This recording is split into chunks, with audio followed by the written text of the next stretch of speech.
కోట మండలం వైసీపీ అధ్యక్షుడు పలఘాటి సంపత్ కుమార్ రెడ్డి మాట్లాడుతూ మంగళవారం రోజు బాబు ష్యూరిటీ మోసం గ్యారంటీ కార్యక్రమంలో ఎమ్మెల్సీ గూడూరు ఇన్ఛార్జ్ మేరిక మురళీధర్ మాట్లాడిన మాటలకు టీడీపీ కోట మండలం నాయకులు తప్పు పట్టడం సరికాదని, ప్రతిపక్ష హోదాలో ఉన్న మేము ప్రశ్నించే హక్కుందని, సౌమ్యుడు అందరితో కలిసిపోయే వ్యక్తి వివాదారహితుడైన మేరిక మురళీధర్ మీద అవాకులు చవాకులు మాట్లాడడం మంచి పద్ధతి కాదని, కోటలో ఒక్క రోడ్డు వేసి అభివృద్ధి అని మాట్లాడటం సరికాదని, కొత్తపాలెం, కొత్తపట్నం మారుమూల ప్రాంతాలలో రోడ్లు అధ్వానంగా ఉన్నాయని, తల్లికి వందనం ఎంతమంది ఉంటే అంతమందికి అన్నారు. తీరా అరాకొర అకౌంట్లో పడ్డాయని అన్నారు. అనంతరం నాయకులు మాట్లాడారు.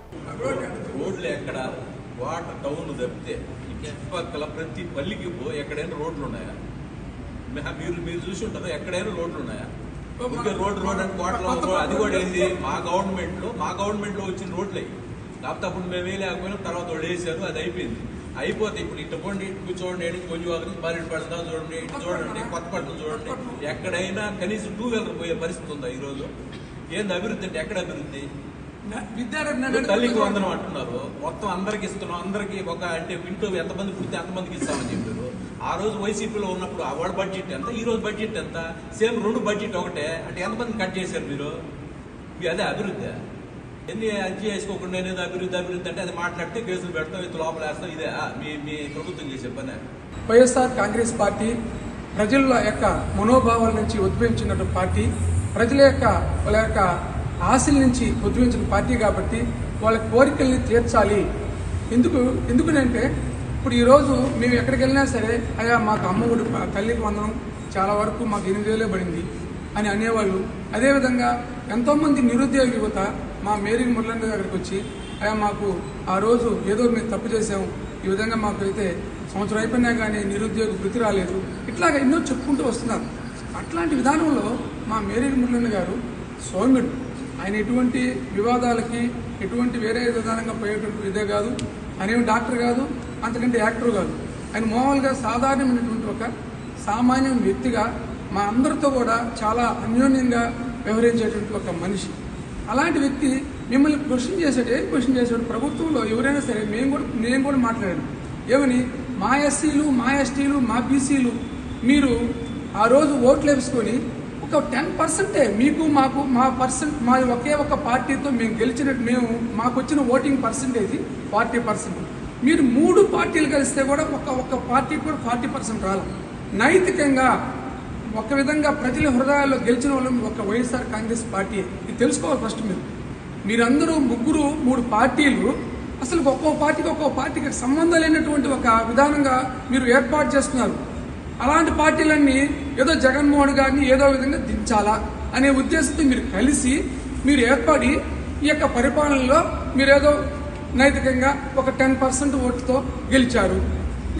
సరే ఓకే, గెలవండి, గెలిచారు, ఓకే, మంచిదే, మీరు గెలిచారు. ఈ గూడూరు కాన్స్టిట్యూన్సీలో కూడా 20,000 ఓట్లతో మీరు గెలిచారు, మంచిదే. మేము అడిగే హక్కు మాకు లేదా? మా నాయకులు లేదా? మేము అడగాల్సిన బాధ్యత మాకు లేదా? ఇప్పుడు నిరుద్యోగ ఫీజు రియంబర్స్మెంట్ రావట్లేదు, వాళ్ళు ఏమైపోవాలా? మీరు చెప్తేనే కదా వాళ్ళు ఓట్లు వేసింది. అదేవిధంగా ఉద్యోగస్తులు కూడా ఈరోజు అంగన్వాడీ వాళ్ళు కానీ వీళ్ళందరూ కూడా ఈరోజు ధర్నాలు చేస్తారు. ఎందుకని? ఆ రోజు మా జగన్మోహన్ చెప్పిన ఇళ్ళ వాళ్ళు ఏదో చంద్రబాబు నాయుడు చేస్తారని చెప్పి వాళ్ళ దగ్గరికి వెళ్ళేసి ఓట్లు వేసి ఈరోజు ఏడుస్తున్నారు.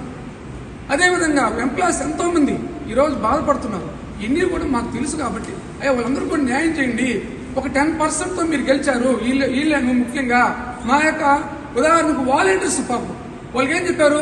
ఉగాది రోజున తీని వీడియో ఉన్నాయో లేదో, ఉగాది రోజున స్వయాన మన ముఖ్యమంత్రి వర్యులు ఆ రోజు ఒక వాలంటీర్స్ కి 5,000 ఇచ్చే భిక్షలాగా 10,000 ఇస్తానని చెప్పారు. ఈ రోజు గద్దెనెక్కేసి ఇది ఈ వాలంటీర్ వ్యవస్థే లేదు, అసలు చట్టబద్ధి లేదన్నాడు. సరే ఆయన చేయలేదు, మీరు చేయండి. అది అడగటం తప్ప? మేము అడగటానికి మాకు హక్కు లేదా? ఈ ప్రజాస్వామ్యంలో మనం లేవా?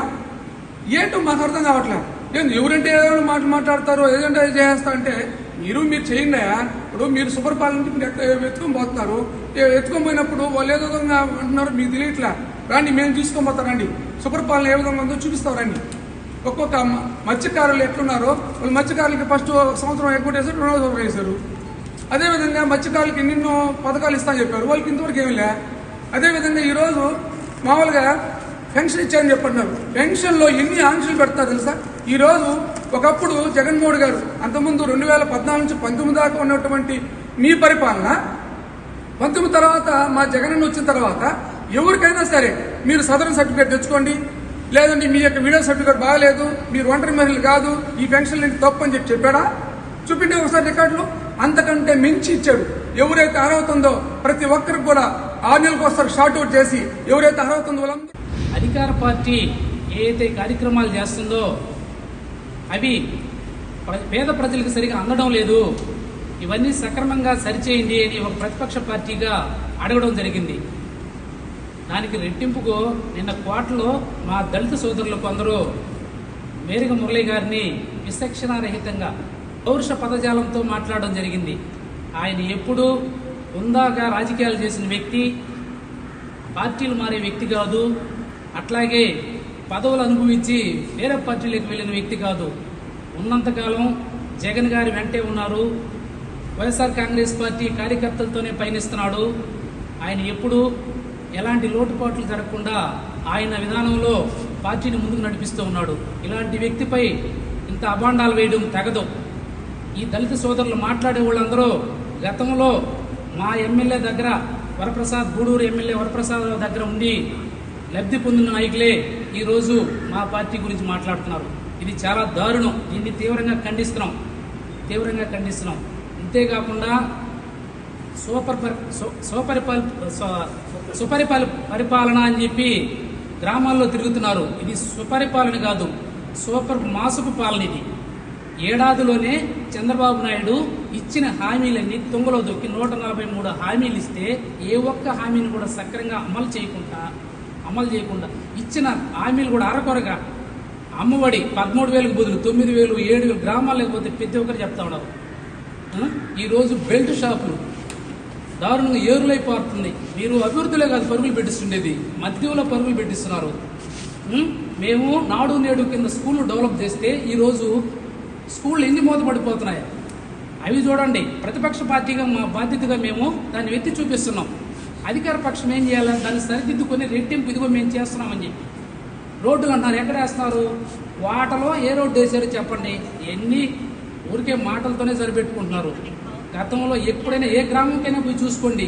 మీ సంవత్సర పాలనలో ఎంత అభివృద్ధి జరిగిందో బహిరంగ చర్చకి రండి.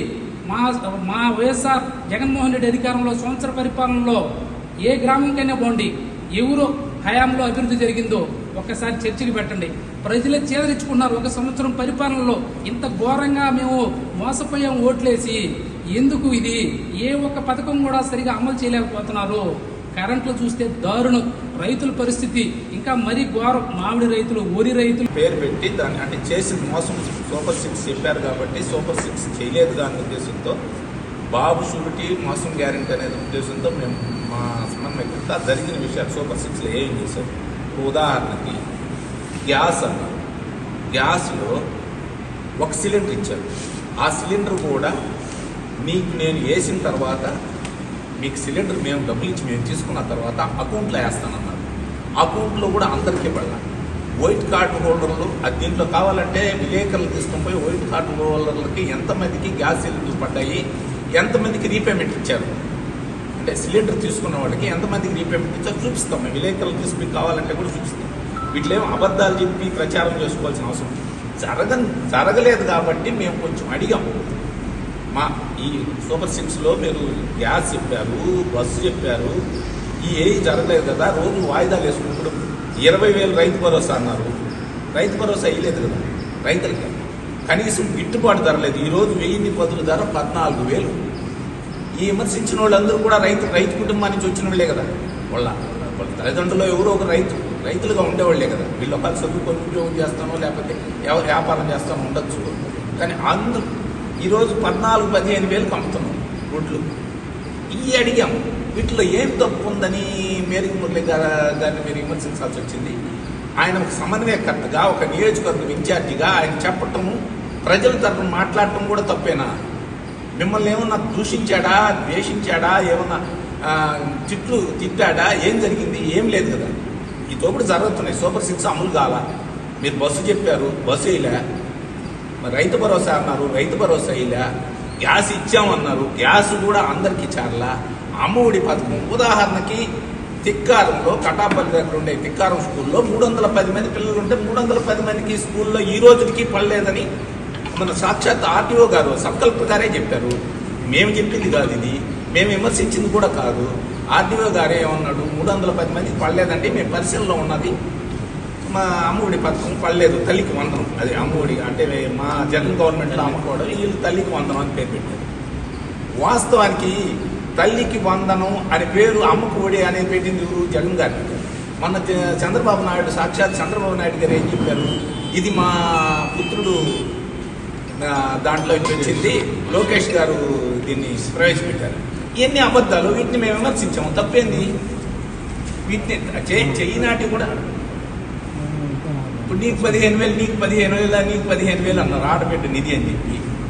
ఏం చేశారు? అవి అడిగాడు మా మురళి గారు. తప్పేంది వీటిలో? వీటిలో ఏమన్నా మిమ్మల్ని ఏమైనా అనింది, మిమ్మల్ని ఏమైనా జరగలేదయా దాన్ని చేయించండి అని అడిగాము. అడిగితే కూడా దాని తప్పు అంటే ఇంక వేరే విషయం ఏం మాట్లాడాలా? ప్రతిపక్షంగా మా బాధ్యత అదే కదా, మేమేమో అధికారంలో లేం కదా.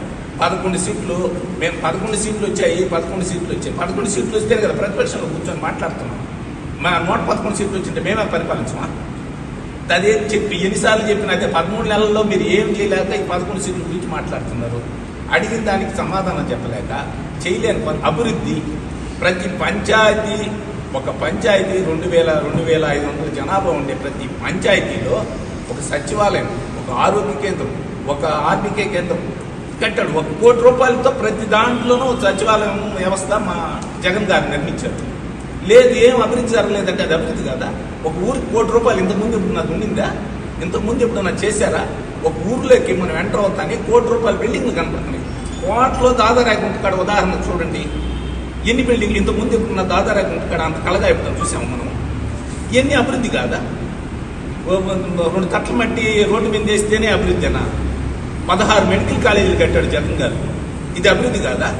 ఉన్న మెడికల్ కాలేజీలు మీరు అమ్ముకుంటున్నారు, ఇది అభివృద్ధి? ఇదే అభివృద్ధి? ఉన్న గవర్నమెంట్ మెడికల్ కాలేజీలు పేద విద్యార్థులు చదువుకునే గెంతులేక అమ్ముకోవటం అభివృద్ధి? పేదోళ్ళకి అమ్మఒడి పథకం వేస్తున్నాము, తల్లికి వందనం వేస్తున్నాం, సగం మందికి వేసి 8,000, 7,000 వచ్చిన వాళ్ళు మాతో కూడా వస్తే విలేకరులకు మేము చూస్తాం. 8,000 మీరు 13,000 అన్నారు, 8,000 వేసిన వాళ్ళు ఉన్నారు, 7,000 వేసిన వాళ్ళు ఉన్నారు, 5,000 వేసిన వాళ్ళు ఉన్నారు, రకరకాలుగా పడింది. అది ఏంటి చూపిస్తే తప్ప? ప్రజల పక్షాన్ని మాట్లాడుతున్నాము. మీ చేతనైతే చేయండి, లేకపోతే గమ్ముకునండి, దానికి మేమే కాదంటున్నాం. మేము అడగటం మా బాధ్యత. ప్రతిపక్ష నాయకుడిగా, ప్రతిపక్ష పార్టీలో ఉండే సమన్వయకర్తగా మురళి గారు మాట్లాడారు. దాన్ని కూడా మీరు తప్పడితే ఇంకా మన ప్రజాస్వామ్య వ్యవస్థలో ఉన్నామా, లేకపోతే నియంతృత్వంలో ఉన్నామా? ఇంకేం మాట్లాడారు? ఏం ఫలాని విషయం కూడా రైతు భరోసా ఇలా, ఆడబిడ్డ నిధి ఇలా, బస్సు ఉచిత బస్సు లేదు, ఇచ్చిన సిలిండరు కరెక్ట్గా ఇలా.